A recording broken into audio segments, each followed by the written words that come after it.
আমার এই সাইডটাতে দেখতে পাচ্ছেন স্বামী নিগমানন্দ পরমহংসদেবের চিত্রপট। তার মানে বোঝা যাচ্ছে আমি এমন একটি কক্ষে রয়েছি, এমন একটা জায়গায় এসেছি যেখানে স্বামী নিগমানন্দ পরমহংসদেবের সাথে সম্পর্ক রয়েছে। সহজ করে বলতে গেলেই আমি আপাতত বর্তমান যেখানে অবস্থান করছি সেটা হচ্ছে স্বামী নিগমানন্দ পরমহংসদেবের একটি বিশেষ আশ্রম বা মঠ। আমি আজ বিকেলবেলা এসে পৌঁছেছি, মানে আজকে যে সময়টি রেকর্ডিং হচ্ছে আজকের সাপেক্ষে বা রেকর্ডিংয়ের সাপেক্ষে। তো যাই হোক, স্বামী নিগমানন্দ পরমহংসদেবের কথা একটু না বললেই নয়। স্বামী নিগমানন্দ পরমহংসদেব সত্যি প্রেমিক গুরু। সত্যি প্রেমিক গুরু। আমরা বাস্তবিক জীবনে, মানে আমি ব্যক্তিগতভাবে বাস্তবিক জীবনে এতটাই ওনার কৃপা অনুসারে তথা আমার সদ্গুরু মহারাজের কৃপা অনুসারে উপলব্ধি করেছি। এই ধরুন আমি এখানে এসেছি,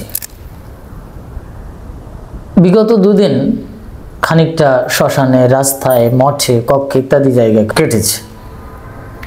তো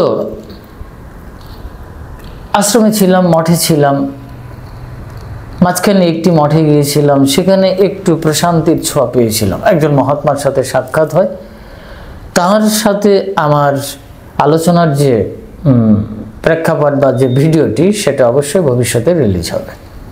তো ওনার সাথে সাক্ষাতের পরে, উনি একজন বৈষ্ণব আচার্য বা বৈষ্ণব বাবাজি মহারাজ।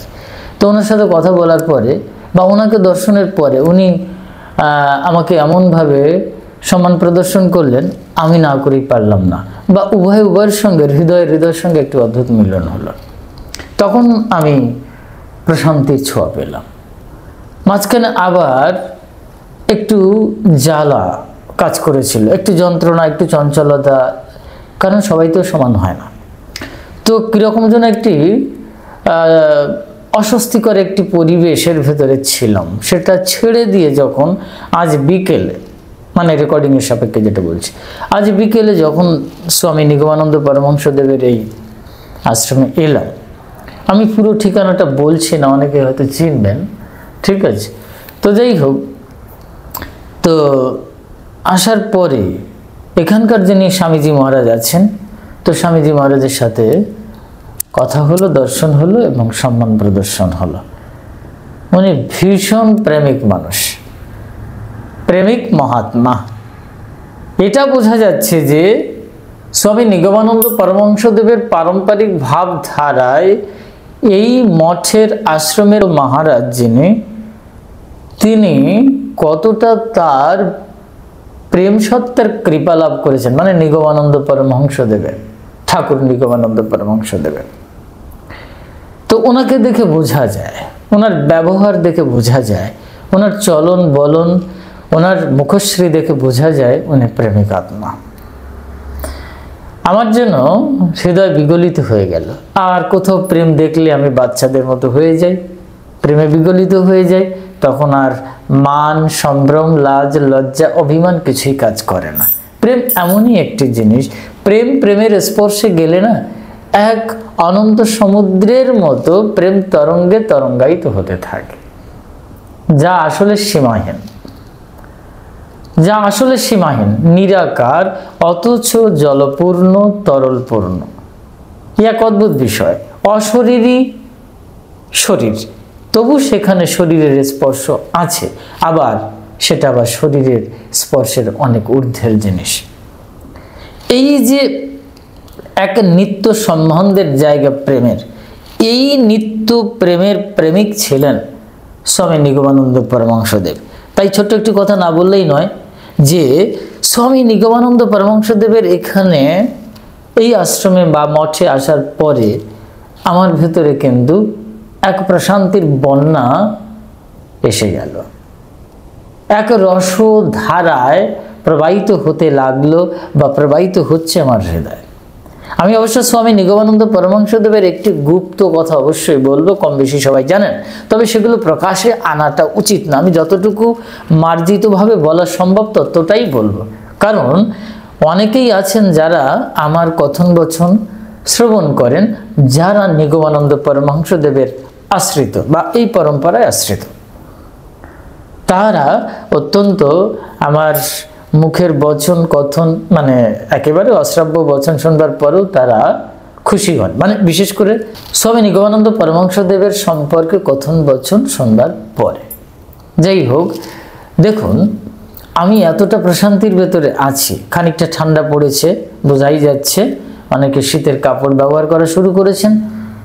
আমি কোথায় আছি, কেন এতটা প্রশান্তির ভেতরে আছি, কেন এতটা আনন্দে রয়েছে? দেখুন এই হচ্ছে বিছানা, বুঝতে পারছেন? একেবারে সিম্পল। এই পাশে একটি খাটিয়া রয়েছে, এখানে কিছুই নেই, কিন্তু এই ঘরে কিন্তু সবই রয়েছে, দেখতে পাচ্ছেন, কম্বল, বালিশ ইত্যাদি।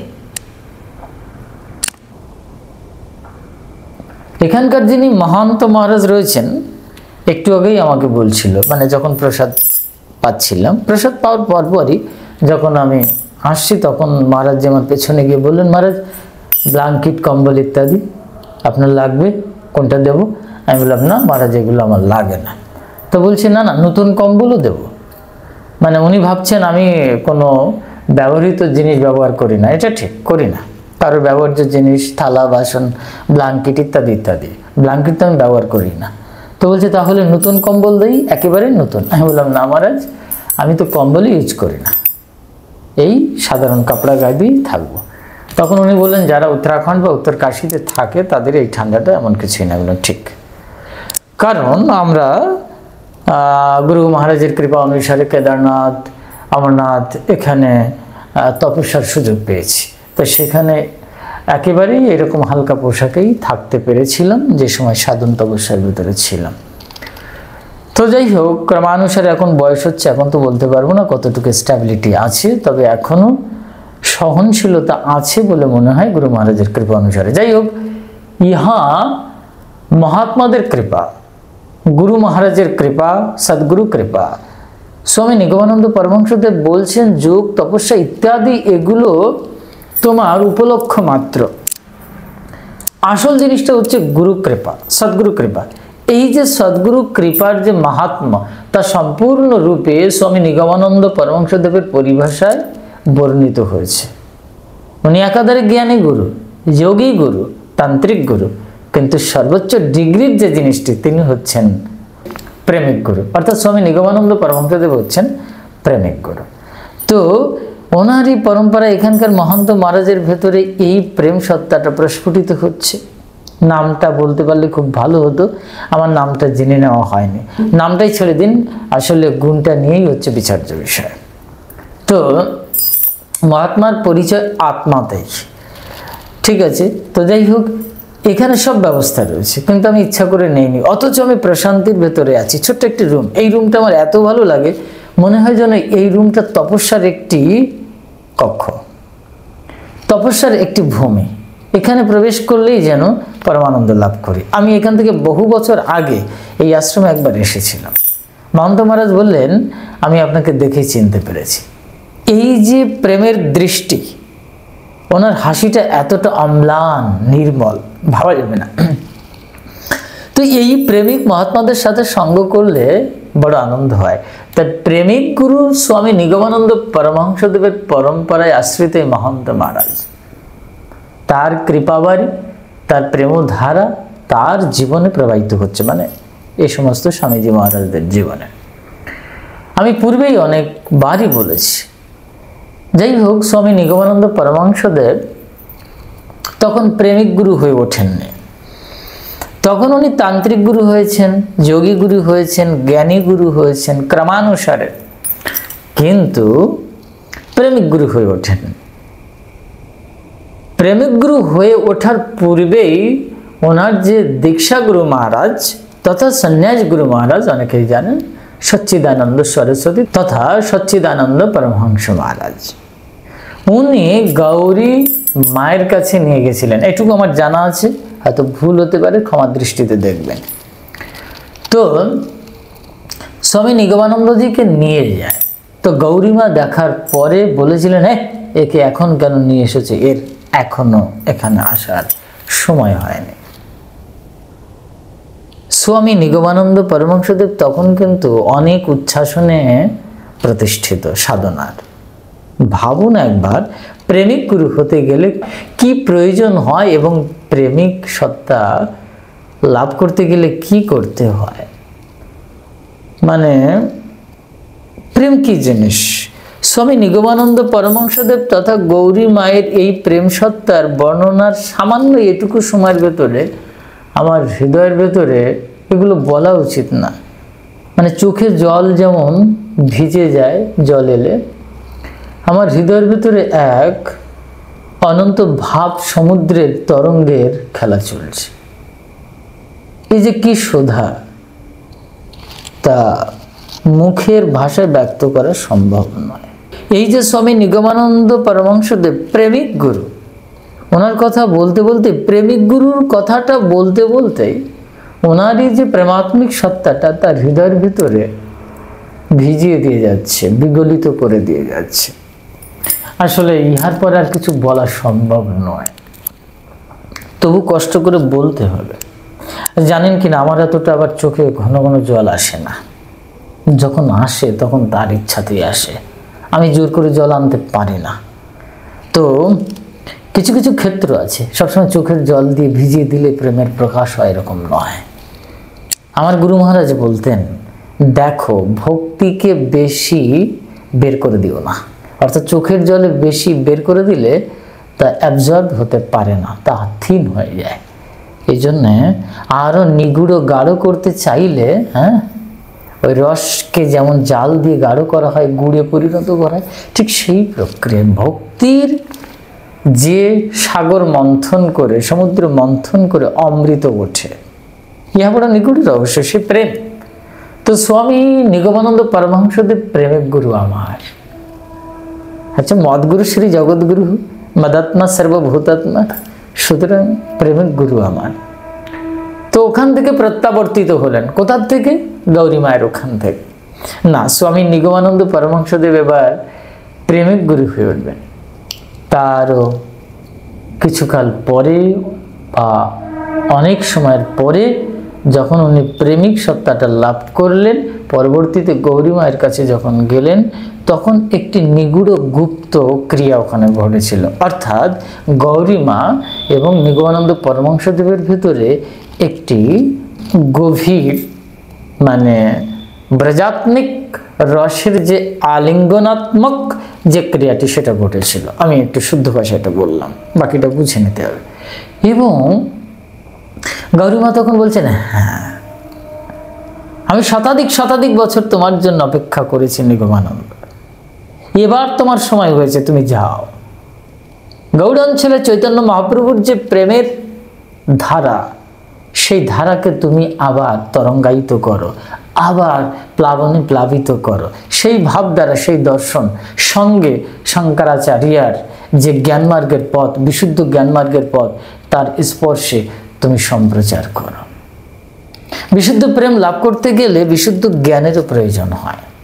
অনেকে বলেন জ্ঞানের প্রয়োজন নেই প্রেমের ক্ষেত্রে। প্রেম যে পূর্ণত্ব লাভ করবে, প্রেমের যে শুদ্ধতা, সেটা আপনি বুঝবেন কি করে? যদি প্রেমের ভেতরে ক্ষণিক কালের জন্য সামান্য বিন্দু কণা পরিমাণ যদি কামস্পর্শ থাকে, তাহলে বিশুদ্ধ প্রেম হয় না, সে প্রেম পালিয়ে যায়। গোপী প্রেমে নাহি কাম গন্ধ, কৃষ্ণ সুখ লাগি মাত্র, কৃষ্ণে সে সম্বন্ধ। এখানেই প্রেমানন্দ, এই হচ্ছে প্রেমিক সত্তা। গোপীগণ এই প্রেম লাভ করেছেন, এতটা বিশুদ্ধ, যেখানে নিজেদের শরীরে কোনো স্পর্শ থাকার পরেও কোনো কাম গন্ধ নেই। যদিও গোপীগণের শরীরটা অশরীরী স্পর্শ, এগুলো এখানে ব্যাখ্যা করা সম্ভব নয়, এগুলো মঞ্জুরির ব্যাপার আছে বৈষ্ণবীয় গৌড়ীয় বৈষ্ণব দর্শন অনুসারে। তো এখানে আমার যে গুপ্ত তত্ত্বের আলোচনার বিষয়বস্তু, সেটা হচ্ছে প্রেমিক গুরু স্বামী নিগমানন্দ পরমহংসদেব গৌরীমাকে স্পর্শ করছেন, গৌরীমা নিগমানন্দ পরমহংসদেবকে স্পর্শ করছেন। এটা অনেক পূর্বে কেন হয়নি? যখন প্রথমে এসেছিলেন কিসের অভাব ছিল? বিশুদ্ধ শরীর, বিশুদ্ধ মন, বিশুদ্ধ চেতনা, বিশুদ্ধ আত্মা, বিশুদ্ধ প্রেম, বিশুদ্ধ জ্ঞান, এই সব কিছুর সঙ্গে যখন পরিপূরক অবস্থার ভেতরে আসে, অর্থাৎ সম্পূর্ণত্ব লাভ করে, তখন প্রেমের পটভূমি তৈরি হয়। তখন সেখানে নবদার রস, 16 শৃঙ্গার, তারপরে 16 কলা, কামকলা, নাদবিন্দু ইত্যাদি ইত্যাদি। এগুলো আমি এখন মুখের ভাষায় বলতে পারবো না, কারণ সোশ্যাল মিডিয়াতে, সমাজ মাধ্যমে এগুলো প্রকাশ না করাই উচিত, কারণ এটা একান্ত সাধন জগতের গুপ্ত রহস্যের ব্যাপার, অনুভূতির ব্যাপার। তাই প্রেমিক গুরুর সঙ্গে প্রেম করতে গেলে, আর সেই উৎকৃষ্ট মহাভাবের সচ্চিদানন্দময়ী পরাতু সচ্চিদানন্দ রূপিণী জগদম্বিকা ব্রজেশ্বরী, মখেশ্বরী, স্বদেশ্বরী, সুরেশ্বরী, যে ব্রজাত্মিক যে প্রেম রস, সেই রস পান করতে গেলে প্রেমের আধার হতে হবে। এই হচ্ছে সর্বোচ্চ ডিগ্রি, ইহার উপরে কিছু হয় না। তাই স্বামী নিগমানন্দ পরমহংসদেব প্রেমিক গুরু হয়ে উঠছেন, যেটা সর্বোচ্চ ডিগ্রির কথা, যেখানে মানে free of 8 kind of bondage, 8 প্রকার বন্ধন মুক্ত, সব বন্ধন মুক্ত হয়ে গেছে। শুধু তুমি আর আমি, এই তুমি আর আমি মিলে এক একক সত্তার ভেতরে প্রবেশ করছে, যেখানে কোনো ভিন্নতা নেই, বিভাজ্যতা নেই, অদ্বৈত সত্তা। অদ্বৈত সত্তা হলেও ইহার ভেতরে আবার দ্বৈত গুপ্ত নিত্য রমণ চলছে। এই হচ্ছে প্রেমিক সত্তা, প্রেম মহাভাব। এই প্রেমিক গুরু হয়ে উঠলেন স্বামী নিগমানন্দ পরমহংসদেব গৌরী মায়ের স্পর্শে। গৌরীমা, জগন্মাতা গৌরীমা বললে ভুল হয় না, তার কিন্তু বহু বছর বয়স, অথচ নিত্য কুমারী, নিত্য যোগিনী, অর্থাৎ নিত্য ষোড়শী রূপা।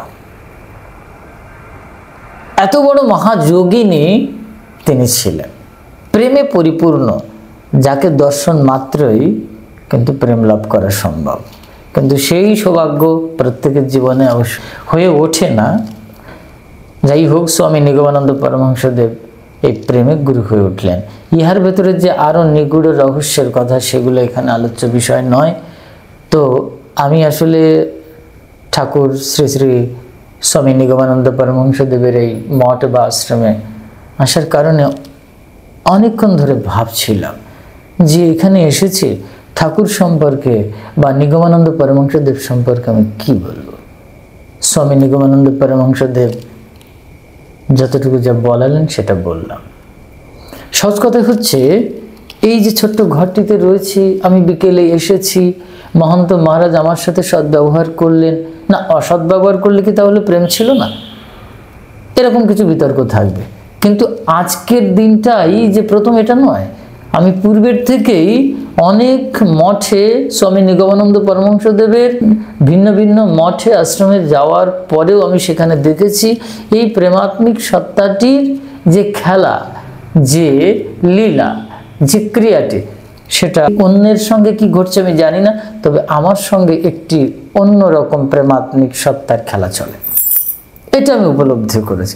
সেই জন্যে আজকের এই প্রবচনটি দেওয়ার মূল কারণ হচ্ছে, যারা স্বামী নিগমানন্দ পরমহংসদেবের আশ্রিত, তারা এই রসধারা, অর্থাৎ ইহাদের যে পারম্পরিক ভাবধারায় স্বামী নিগমানন্দ পরমহংসদেবের যে প্রেম রসধারা, তারা যেন পান করে, তারা প্লাবিত হয়ে যাক, আনন্দ হবে, আমরা সবাই মিলে আনন্দ করি, এই ছিল উদ্দেশ্য।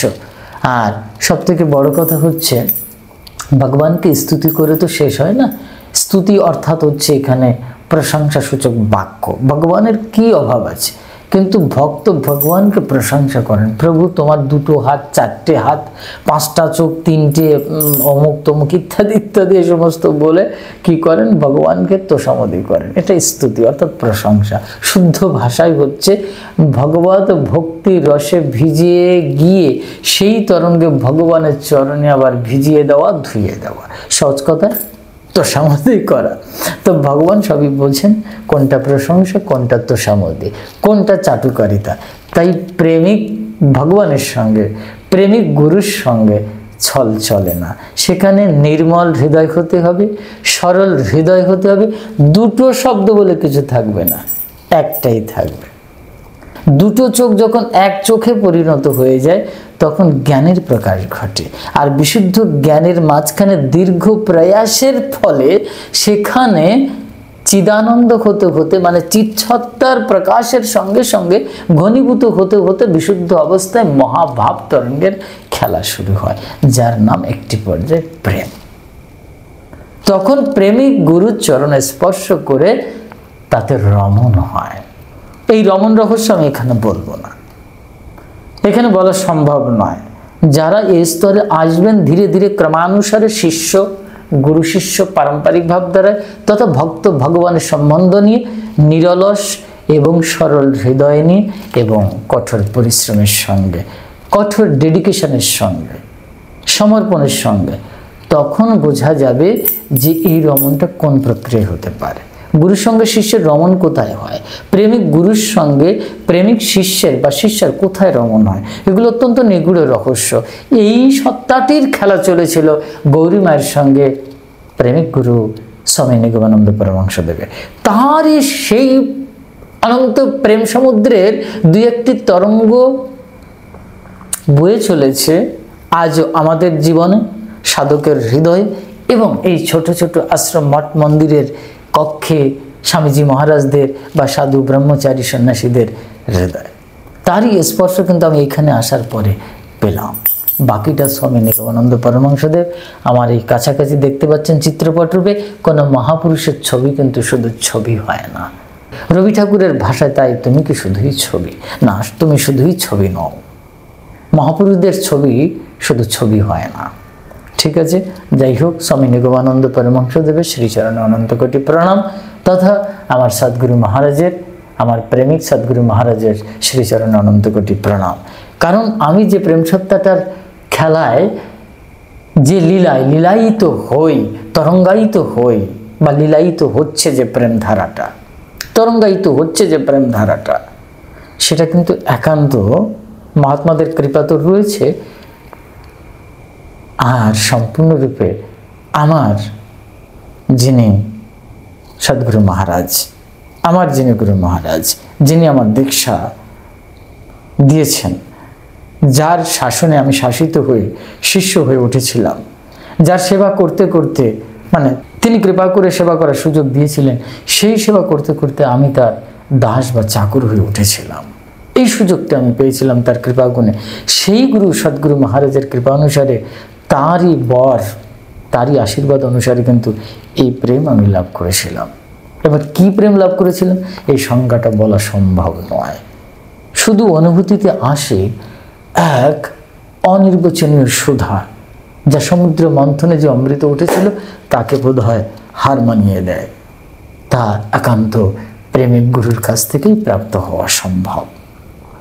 সদ্গুরু প্রেমিক গুরুর কাছ থেকে পাওয়া সম্ভব, যেমন স্বামী নিগমানন্দ পরমহংসদেব, যেমন আমার দীক্ষা গুরু মহারাজ, আরও অন্যান্য মহাত্মারা আছেন যারা এই সত্তাটি লাভ করেছেন। তাদের জীবন ধন্য প্লাবিত, তাদের মুক্তি অবধারিত, তাদের মুক্তি পরামুক্তি অবধারিত। তারা সদ্গুরু শ্রীচরণে সম্পূর্ণরূপে লীন হবেন বা তার হৃদয়ের সঙ্গে চিরায়ত, চিরাচরিত, অনন্তকাল ধরে আলিঙ্গায়িত হবেন, চিরায়ত আলিঙ্গন করবেন। যেমন আজকে পর্যন্ত সবাই ভালো থাকবেন। জয় গুরু, জয় মা। এটা স্বামী নিগমানন্দ পরমহংসদেবের আশ্রমের এই ভাবধারা দর্শনটি হচ্ছে এটাই। জয় গুরু, জয় মা।